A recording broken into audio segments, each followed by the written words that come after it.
Hello বন্ধুরা, কেমন আছেন সবাই? আজ আমরা জানব কিভাবে ইতিবাচক দৃষ্টিভঙ্গি গড়া যায় 5টি অসাধারণ উপায়ে। আপনারা জানেন ইতিবাচকতা আমাদের জীবনকে কতটা সুন্দর করে তুলতে পারে।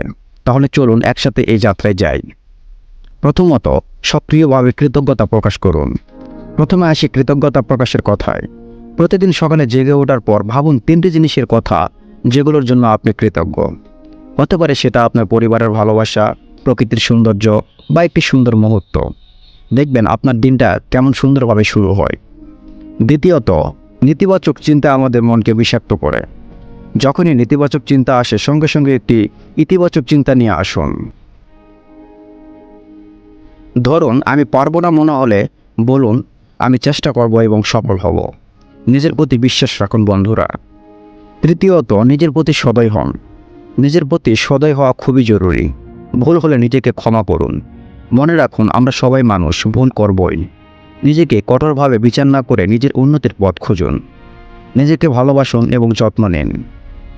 চতুর্থ, ইতিবাচক মানুষদের সাথে সময় কাটান। আমাদের চারপাশের মানুষ আমাদের মনোভাবকে প্রভাবিত করে। তাই ইতিবাচক এবং প্রেরণাদায়ক মানুষের সাথে সময় কাটানো শুরু করুন। তাদের কাছ থেকে শিখুন, তাদের সাথে হাসি খুশি সময় কাটান। ইতিবাচক মানুষেরা আপনাকে নতুন দৃষ্টিভঙ্গি দিতে পারে। পঞ্চম, ইতিবাচক কার্যকলাপে যুক্ত হন। ইতিবাচক কার্যকলাপে যুক্ত হওয়া মানে মনকে শান্ত রাখা। যোগব্যায়াম, ধ্যান বা অন্য কোনো সৃজনশীলতার কাজে নিজেকে যুক্ত করুন। নিজের পছন্দের কাজগুলো করুন যা আপনার মনকে সুখী করে। এতে আপনার মানসিক স্বাস্থ্যের উন্নতি হবে। বন্ধুরা, আজ আমরা জানলাম ইতিবাচক দৃষ্টিভঙ্গি গড়ার 5টি নতুন উপায়। আপনি যদি এই টিপসগুলি মেনে চলেন, আমি নিশ্চিত আপনার জীবন আরও সুন্দর এবং আনন্দময় হবে। যদি ভিডিওটি ভালো লেগে থাকে তাহলে লাইক দিন, কমেন্ট করুন এবং অবশ্যই আমাদের চ্যানেলটি সাবস্ক্রাইব করতে ভুলবেন না। ধন্যবাদ, দেখা হবে আবার নেক্সট ভিডিওতে।